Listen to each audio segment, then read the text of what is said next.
todavía, noche, ya no sé más de día, noche, tarde, 4 días intensos, entonces nosotros nos quedamos así un poco,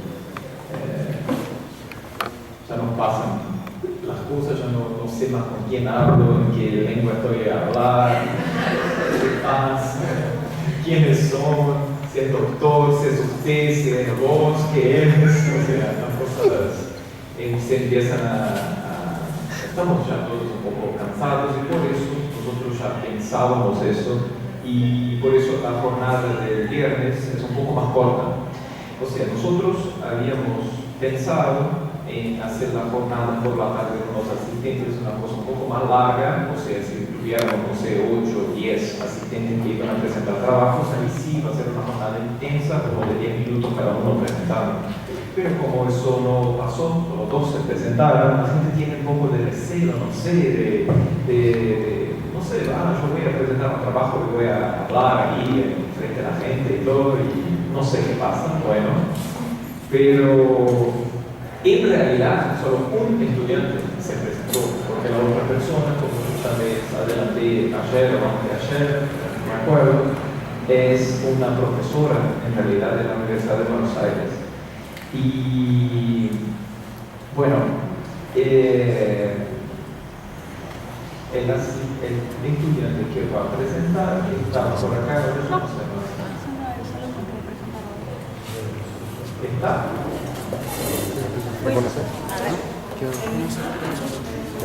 No lo veo.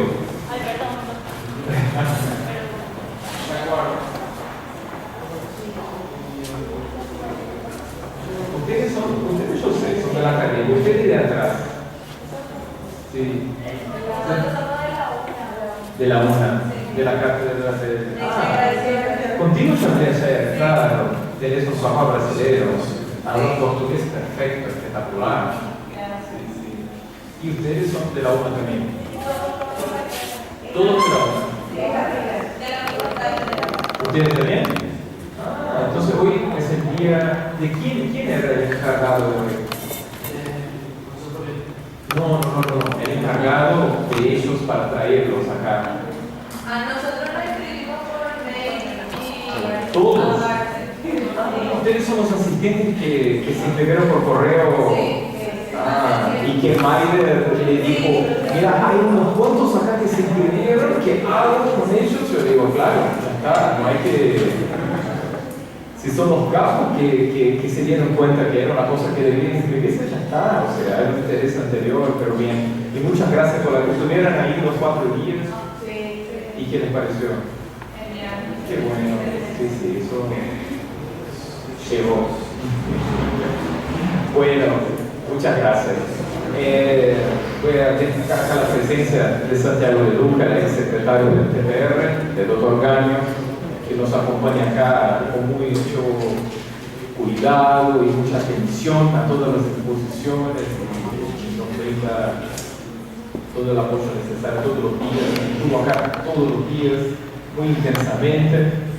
Es un gusto tener los dos árbitros acá en la casa, no solo para las controversias, no Santiago. Bueno, entonces yo les presento la primera exposición del día de hoy, que la va a hacer Celso Santos, que es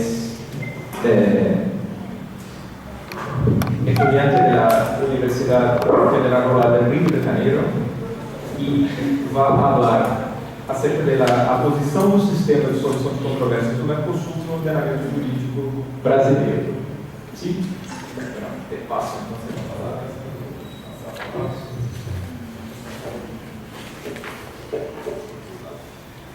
Boa noite. Primeiro, obrigado à administração, Rafael, pela oportunidade. Desculpa pelo atraso também, desculpa por não dominar bem o suficiente o espanhol, então vou me apresentar em português. E também queria comentar um pouco sobre o tema. Na verdade, foi algo que me ocorreu como uma dúvida e decidi então procurar respostas para isso, também com a ajuda do professor Rafael. Então, sem demorar mais, hoje a gente sabe que onde há mais de uma pessoa, há o direito. Isso é porque a vida em sociedade, dela fazem parte diversos conflitos de interesse de várias naturezas que, enfim, acontecem todo o tempo e precisou, então, foi necessário dar ao Estado a competência para pacificar esses conflitos, porque se alguém tem que fazer, o Estado é a pessoa legitimada para pacificar esses conflitos a partir da normatização, então, de estabelecer regras para a convivência em sociedade e da verificação e da garantia da eficácia, cumprimento e adequação dessas normas. E esse é o papel do exercício jurisdicional. No Mercosul, isso tem uma trajetória também recente. Então, em 91, com a vigência do Tratado de Assunção, já foi editado também o Protocolo de Brasília, que nos primeiros anos tudo corria bastante bem, o fluxo comercial foi intensificado de uma forma bastante satisfatória, a organização começou a ser bastante reconhecida internacionalmente, mas no final dos anos 90, os conflitos de interesse começaram a surgir com mais força e, por isso, foi necessário também evoluir no modelo jurisdicional do Mercosul. Então, em 2012, passou a viger o Protocolo de Olímpicos com um novo modelo de solução de controvérsias no Mercosul. No Protocolo de Olímpicos, esse sistema de solução de controvérsias ganha competência contenciosa e consultiva, uma jurisdição de natureza arbitral, enfim, por diversas razões, a gente vai passar por elas daqui a pouco, e nele então existem três fases: a fase de negociações diretas, na qual os Estados já vêm, através de esforços diplomáticos dos próprios chefes de Estado, no prazo de 15 dias, tentar compor amigavelmente a demanda. E dessa fase existe a possibilidade, a faculdade dos Estados de concorrer ao grupo do mercado comum, que emitiria, se fosse acionado, um laudo no sentido de tentar solucionar essa controvérsia da melhor maneira possível. E a partir disso, então, vem a fase jurisdicional, não tendo sido atingido o sucesso na solução dessa demanda.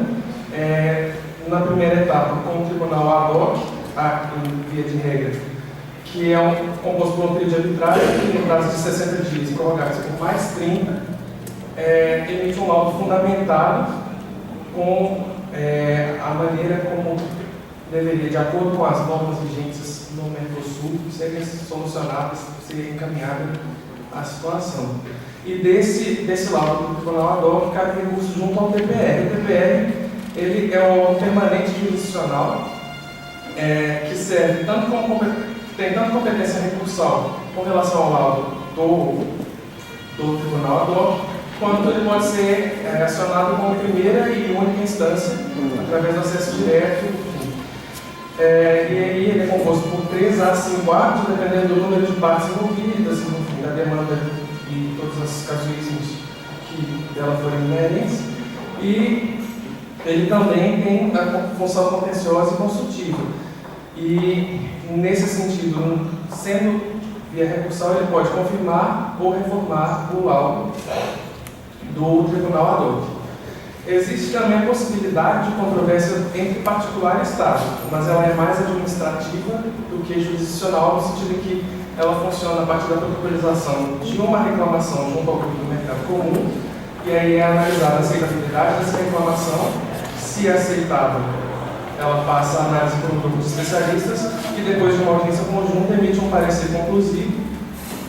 E no caso de ser procedente a reclamação, o Estado prejudicado pode requerer medidas atenuatórias ou corretivas junto ao sistema arbitral. A partir disso, então, é que surgem as provocações que fizeram com que essa pesquisa, esse trabalho surgisse. Então, a primeira e principal delas relacionada a até que ponto os laudos fundamentados dos tribunais ad hoc e do TPR obrigam os Estados-membros do Mercosul nas suas determinações, tanto no aspecto formal, ou seja, no âmbito jurídico-normativo, quanto no que toca os reflexos desse direito na realidade dos atos praticados em face desses laudos. E aí, além disso, então, depois de algum trabalho, outras perguntas que surgiram foi no que resultaria o conflito de jurisdição se o tribunal doméstico decidisse de forma divergente a esse laudo fundamentado dos tribunais do Mercosul, e até que ponto o direito e a política estão separados realmente nessa esfera. Então, para tratar da força vinculante do sistema de olímpicos, o aspecto formal é expresso no próprio protocolo, artigo 33, já garante a eficácia, porque, ao serem signatários do próprio protocolo, aceitam declarar e reconhecer como obrigatórias as decisões dos tribunais do Mercosul. E sendo expressamente vinculantes, as decisões dos tribunais nas fases anteriores não é necessário que sejam tornadas vinculantes, porque são acordos de vontade. E aí, nesse sentido, se fala da cláusula facultativa de jurisdição obrigatória, que é relacionada ao Estado que admite relativizar, de certa maneira, sua soberania e a competência jurisdicional para se submeter a uma jurisdição que, a partir do momento em que a aceita, se torna vinculante e obrigatória para eles. No caso do protocolo, existe a possibilidade de não ser submetido o caso, enfim, a demanda ao sistema de olivos, caso os Estados prefiram mitigar no procedimento junto à Organização do Mundial do Comércio. Então, no sentido em que essa cláusula facultativa foi superada e foi assumida pelos Estados-membros do Mercosul, no caso especificamente do Brasil, a gente tem como questão definitiva sobre a aceitabilidade constitucional desse sistema de olivos a discussão entre o modelo intergovernamental e o supranacional. Então, por que não implica a cláusula facultativa, no caso do Mercosul, reduzir, dividir, nem delegar a competência jurisdicional, e por que não afeta a soberania externa do Brasil? Porque no sistema supranacional, os órgãos institucionais eles são hierarquicamente superiores àqueles que são seus equivalentes no direito interno daquele país. Isso implica na sobreposição jurisdicional, mas tem benefícios como uma integrabilidade jurídica e econômica maior, apesar de exigir essa flexibilização do sistema jurídico doméstico. No sistema intergovernamental não existe essa hierarquização, não se sobrepõem sistemas. Você tem sistemas que são complementares, no sistema coordenativo, não hierarquizante. Então as decisões acabam sendo necessariamente consensuais. E por causa disso, essa cooperação jurisdicional também é aceita constitucionalmente no direito brasileiro, a partir da análise do parágrafo único do artigo 4 da Constituição, que é onde fica cristalizada essa vontade e essa intenção do Estado brasileiro de cooperar com os demais Estados da América Latina, cultural, política, econômica e jurídica socialmente. Para então passar a uma análise dos aspectos materiais, já que dentro do direito formal, normativo, está tudo certo, por não existirem precedentes de conflito jurisdicional com o Mercosul no sistema de olivos, a gente passa uma comparação com o sistema interamericano de direitos humanos, que tem semelhanças e diferenças com esse modelo. Apesar de ser um modelo com jurisdição contenciosa e consultiva também, o sistema interamericano de direitos humanos tem uma corte judicial, ele tem um órgão judicial, que é a Corte Interamericana dos Direitos Humanos, humanos. E, apesar da adesão tardia à cláusula facultativa de jurisdição obrigatória, ela também já aconteceu. Então, teoricamente, a maneira de aceitabilidade das decisões é similar. No conflito de interesse, no conflito de jurisdição com o sistema interamericano de direitos humanos, existem dois exemplos bastante clássicos: um conflito normativo, que é o caso da prisão do depositário infiel, em face do Pacto de São José da Costa Rica, e até onde vai a vigência dele, e até onde vai a eficácia dele, e que norma se sobrepõe à outra, em que se deu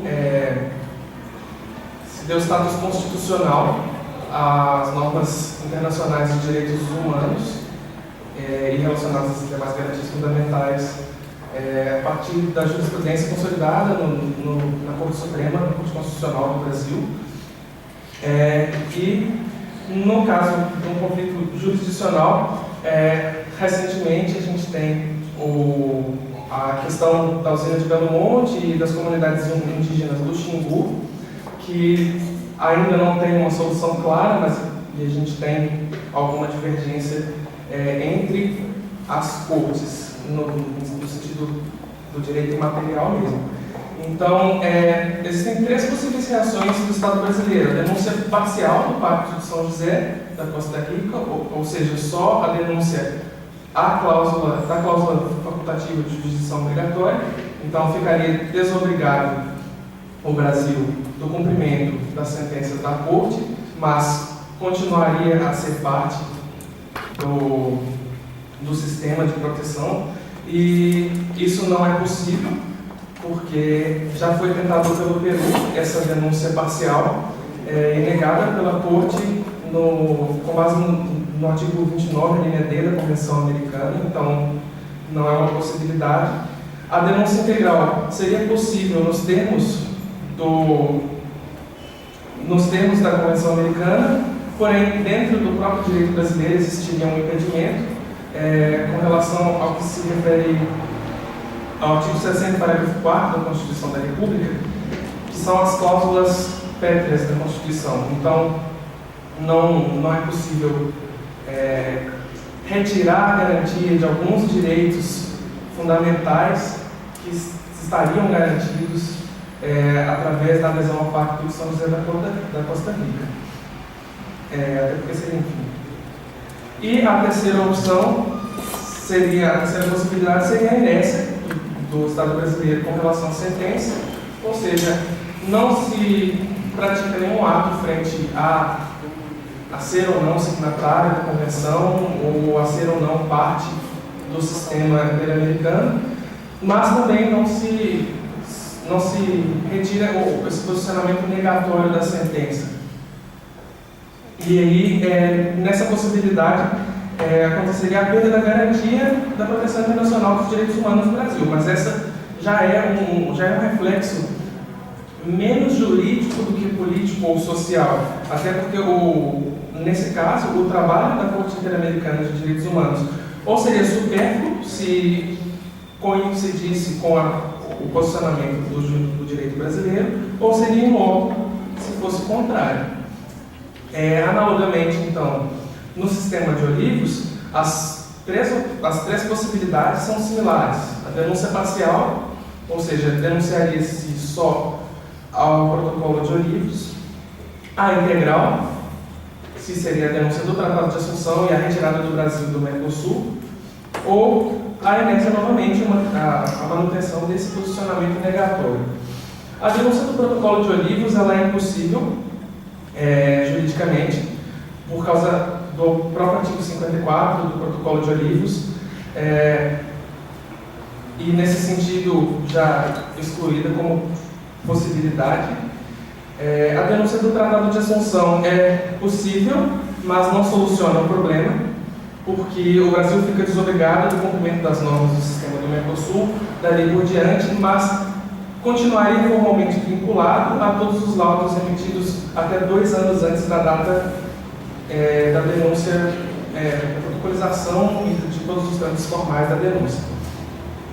E a manutenção do posicionamento negatório sem a denúncia ou qualquer outra manobra, ela tem reflexos um pouco diferentes, porque dentro do Mercosul existe um sistema de sanção econômica que, apesar de não ser exercido pelo próprio Mercosul, ele funciona de uma forma em que se permite ao Estado prejudicado, que não conseguiu lograr o cumprimento do laudo em seu favor, duas possibilidades. A primeira é um procedimento cujo objeto é o cumprimento do laudo relativo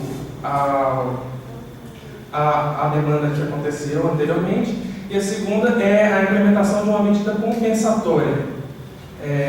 Então, isso é uma forma de sanção econômica que seria exercida pelo Estado prejudicado em face do Estado que não estaria cumprindo o que lhe foi determinado.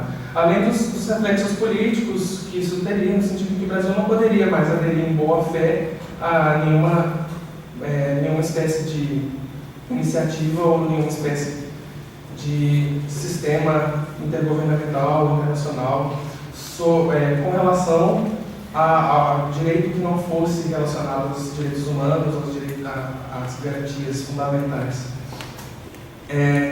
Então, entre o sistema interamericano e o de Olivos, as diferenças fundamentais são a inaplicabilidade do status constitucional ou supraconstitucional, e isso nos leva, por analogia, a aplicar aquela teoria do cansado de trindade, de norma mais favorável à vítima, o que seria um problema, porque dentro do direito brasileiro, quem seria a vítima e quem seria o agressor?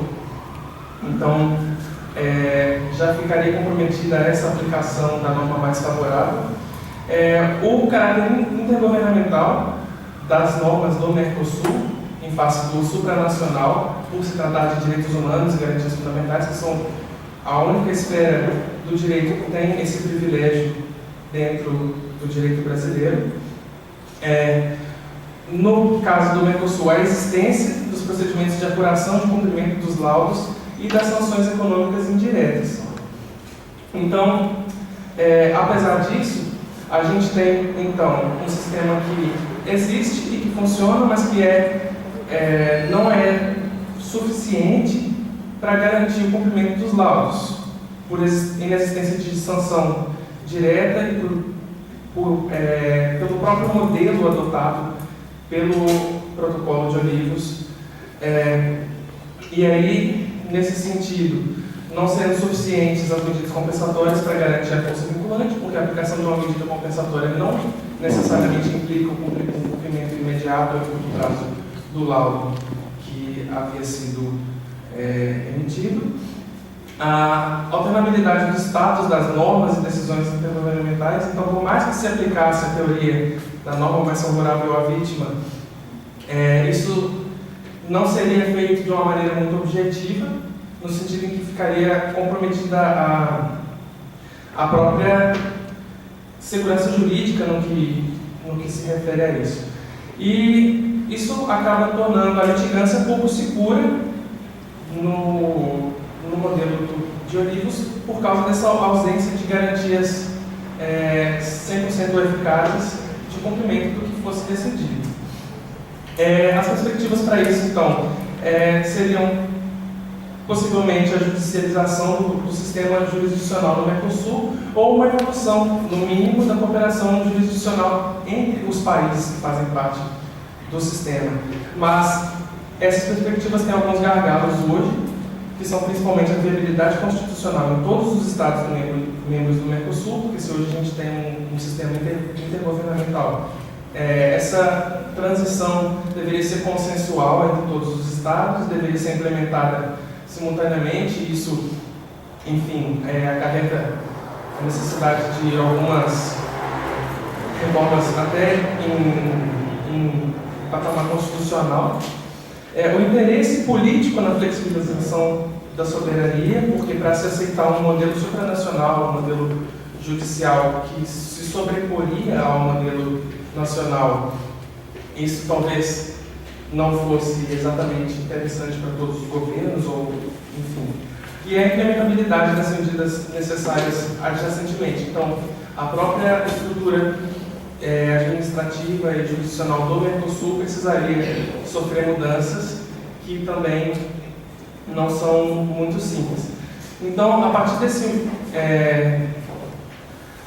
estudo, o que foi aferido foi que, na verdade, existe hoje um modelo de solução de controvérsias no Mercosul que tem eficácia e que foi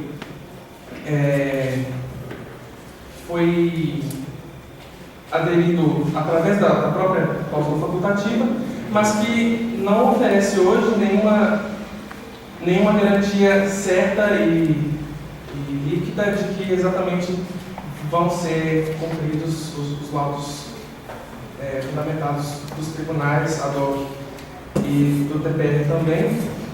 E por essa razão, hoje é necessário que exista o que vem sido, na verdade, reclamado em diversas das falas que a gente viu nos últimos dias, que seria essa maior cooperação jurisdicional, essa maior cooperação até em outras esferas dentro do Mercosul, e que espera-se que, apesar de estar sempre caminhando, que nos próximos anos exista essa mudança. Obrigado pela atenção.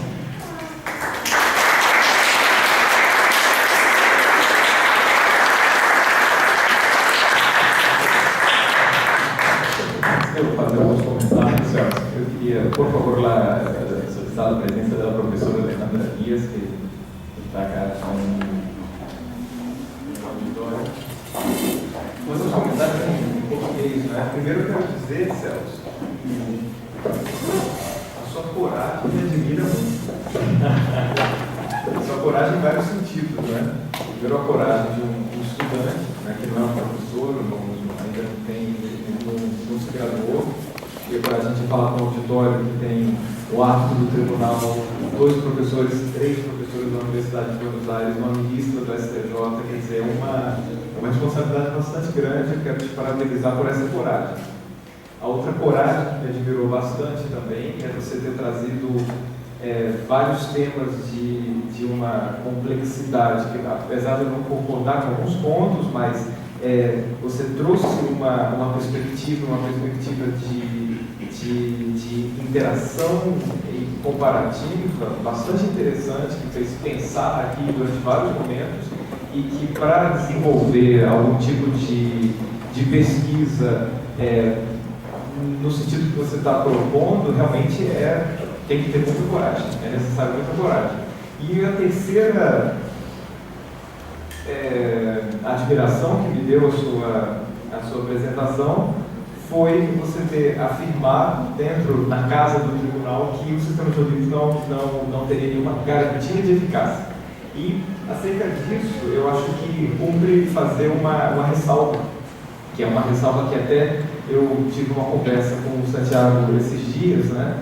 Que nós ficávamos muito irritados. Na verdade, as palavras são do Santiago, porque eu relevo muito as coisas, eu deixo, se quiser falar, que fala. A gente tem que, eu ouço, a gente ouve para sempre é importante a gente ouvir as opiniões contrárias às nossas, sempre respeitar muito, porque muitas vezes nós estamos errados. Nós temos que reconhecer o erro quando estamos errados. Então isso é fundamental, reconhecer que estamos errados em algum tipo de posicionamento, principalmente no direito, que é um campo tão fluido às vezes que me faz muitas vezes pensar aquela velha discussão, né? Que é uma discussão que na academia é uma discussão até pueril da verdade, a minha verdade, a sua verdade, não existe uma verdade única, cada um tem a sua verdade. E isso no direito é muito verdadeiro, cabe muito ao direito. Existem, a gente pode ter, e principalmente atualmente, que a gente tem um direito muito aberto, que é um direito muito principiológico, um direito que permite uma interpretação muito ampla de várias questões que pretensamente estão inseridas em corpos legais de uma forma muito clara, e no direito internacional nós vivenciamos isso de uma forma muito perigosa, porque nós temos uma convenção interamericana de direitos humanos que, se aplicada internamente no Brasil, ela corre o risco, como o professor André de Carvalho Ramos da USP costuma dizer, de nós termos um sistema, uma Convenção Interamericana de Direitos Humanos brasileira e uma Convenção Interamericana de Direitos Humanos uruguaia, uma convenção, porque a interpretação ela pode modificar o conteúdo ou pode fazer com que aquele conteúdo apresente variações, nuances. E isso é, de fato, uma ameaça no direito internacional, até por não existir uma hierarquia de tribunais que possa ter, no último ponto desses tribunais, vamos dizer, que na AIA possa se proferir uma decisão que harmonize, que unifique como a interpretação de determinada norma internacional, como ocorre no direito interno dos países com os tribunais superiores. Então, esse risco no direito internacional realmente é maior. Mas eu falei isso tudo, acho que agora eu até divaguei, na verdade a gente acaba divagando, se meus alunos que estão aqui sabem que eu tenho esse costume, que talvez seja um mau costume, de fato, mas fico no direito. O que eu quero dizer é que a sua apresentação me fez pensar várias coisas acerca do sistema de Olivos e acerca da questão dos direitos humanos, e essa sua perspectiva foi muito interessante. Mas voltando à minha conversa com o Santiago, apesar de, ao observarmos o nosso sistema de Olivos, nós que você tenha podido identificar uma falta de eficácia, digamos assim, ou uma falta de garantia de eficácia, isso não implica no não cumprimento dos laudos do sistema de Olivos pelos países. Isso é muito importante de dizer, porque, digamos que a doutrina, ela pode afirmar isso, digamos. Eu não discordo da possibilidade de a doutrina vir a afirmar que o sistema de Olivos não apresenta garantias para a sua eficácia, mas isso não implica que os países não cumprem os laudos arbitrais. Nós estávamos comentando isso, que de todos os laudos emitidos até hoje no sistema de Olivos, apenas um não foi realmente cumprido. E isso é uma eficácia bastante grande, né? Às vezes, no direito interno de um país, a gente não tem essa eficácia. Por quê? Porque no âmbito internacional, apesar de não haver um poder de polícia que possa, a gente pode aqui, eu não sou hartiano, não, isso é muito importante, né? Porque entre Kelsen e Hart eu fico com Kelsen, e sou um dos grandes defensores do estudo desses autores positivistas mais clássicos, porque o que parece que de umas décadas para cá, se tornou quase que feio estudar Kelsen ou estudar Hart, porque é positivismo, não, mas é um positivismo duro. O bonito agora é o pós-positivismo, ou pós-tudismo, como diz o professor Jacob Dollinger, o pós-tudo, né? O pós-tudismo, que é pós-modernidade, o pós-positivismo, o pós... E ele diz, mas se nós ainda não superamos o positivismo, como é que nós podemos falar em algo que ultrapassa? Nós nunca fomos realmente modernos, como é que a gente fala em pós-modernidade? E aí são outras reflexões. Mas o que eu quero dizer com essas reflexões, que eu não sou hartiano, quer dizer, não estou reconhecendo o direito internacional como direito, ou não reconhecendo no direito internacional as sanções que permitem a sua eficácia, que ali, na teoria pura, no capítulo que Kelsen fala do direito internacional, ele fala muito claramente da guerra, das represálias, como sendo esses elementos que substituíam, no âmbito do direito internacional, o poder de polícia interna do Estado de fazer cumprir a decisão judicial. Existe no âmbito internacional, sim, um dever de cumprimento que vai muito além da pura questão econômica de reduzir uma tarifa ou de permitir a entrada de determinado produto no território. E nesse momento, quando você colocou ali política e direito, claro, política e direito são duas coisas que não se associam. Inclusive, eu fico com muito receio, por exemplo, de colocar na nossa revista, isso eu já pensei bastante, que eu falo ali que não se aceita nenhum tipo de opinião política. Eu coloco isso na revista porque eu não quero ninguém colocando para deixar bastante claro que a nossa revista não ela está aqui para ser um objeto, um instrumento para o estudo do direito e não um instrumento de panfletagem política, ideológica de um lado A ou de um lado B, de qualquer história que seja. Nós estamos buscando aqui olhar o futuro e olhar ao direito do Mercosul. Mas eu faço isso mandando essa mensagem, tendo claro comigo que política e direito são duas coisas que são muito associadas, não dá para desvincular política de direito. A política está na construção do direito, mas ela está também na aplicação do direito, e na aplicação hoje se constrói também o direito. Então, um sistema que se retroalimenta e, bom, a gente pode falar aqui por muito tempo sobre essa questão. E essa política, no âmbito internacional, ela acaba produzindo uma obrigação do cumprimento daquele laudo.